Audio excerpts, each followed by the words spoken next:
A lot of trouble for her. This poor kid. I don't I don't know how that happened. And why would they let her out? Well, we're going to talk about joining us now with the latest on the story is celeb TV host Kelli Zink, and she's going to shed some light on the legal situation. We have our neighbor who is very kind to join us, Judge Greg Mathis.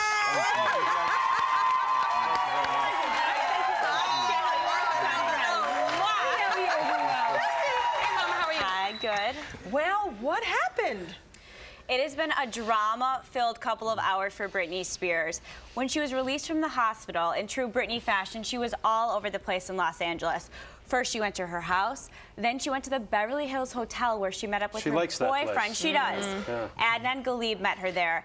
Then her parents were eventually there. Her father and Adnan, they were there until about 12:30 in the morning, and then they returned back to her house. Well, I heard she went right to her lawyer's office with the boyfriend. Is that true? Well, that was one of the stops along the way because she's trying to get this all sorted out. You know, her father's battling to be the one who's handling her finances and who sees her. And he's really, really worried because she was hopping in paparazzi's cars again yesterday, hiding under blankets with her boyfriend. Well, I think we should turn this over to the judge because, Judge, from a legal standpoint, you know, why was she released?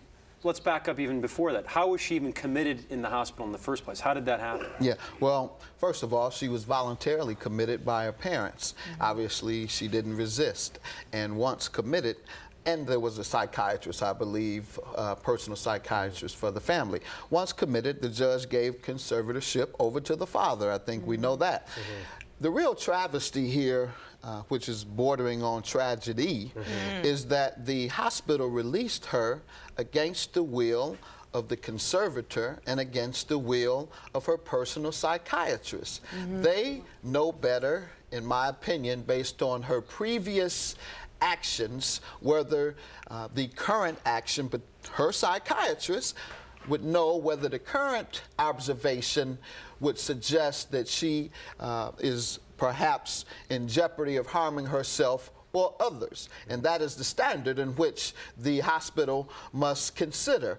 And in this case, the hospital does have the right to release her based on their analysis, except for instances where the judge may have ordered the hospital to keep her there for a certain amount of time, and that didn't happen. The judge just gave conservatorship to the father. And the father, once again, along with the psychiatrist, should know what is best for his daughter and what the psychiatrist of the family suggests.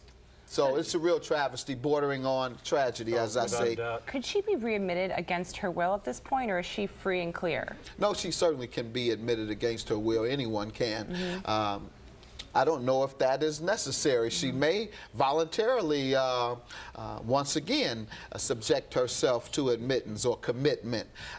So who knows whether that's the case or not, but I'm really concerned that the hospital released her based on, as we've seen, such erratic action. Time she got out, she resumed the same thing she was doing. So what I want to know is, what's the relationship with the parents at this time? Well, the relationship with her parents, they're obviously trying so hard to get back into Brittney's life and to steer her. And let me also say that Brittney is going to have some help outside of the hospital, like an outpatient kind of treatment while she's searching for this help. But her father is gravely concerned about her right now, as we all are. Speaking of the parents, and I want to turn to you, Judge, again on this, because a judge ruled that her father could have control of her finances. He probably had to have personal affairs. And her personal affairs. So that judge had to have some very convincing evidence from psychiatrists in order to do that, because I would imagine, as a judge, you don't do that lightly. Absolutely. That is what has to happen. You commit them on an emergency basis, and then you have a hearing by a judge for someone to petition whether that person is capable of handling their personal affairs and whether that person is a danger to themselves or others. And then the judge hears both sides. He hears someone on behalf of the committed person saying, "Judge, we've observed her, we're family members, we think she needs to be committed to the hospital." And if Brittney had someone on the other side, perhaps this boyfriend we've been hearing about, if he had been arguing, no, she's fine, I can take care of her, I've been giving her medicine, let her stay with me, let her go home, I'll look at her, the judge will consider both sides and he'll choose whom he believes would be the best. Speaking of medicine, though, isn't there the allegation by Lynn Spears that the manager was putting medicine in Brittney's food? That Sam Lutfi was crushing up pills and actually putting them into her food, amongst other things, that he was mistreating her and saying, I will urinate on her grave if you don't listen to me, but he has to stay 250 feet away from Brittney right now. At this point, small steps. Yeah, Sam Lutfi has to stay away from Brittney. Oh, but Adnan is still in the picture. These are all allegations, just for the record. We don't know that. And if any of these allegations are true about him administering controlled substances, medicine, practicing without a license,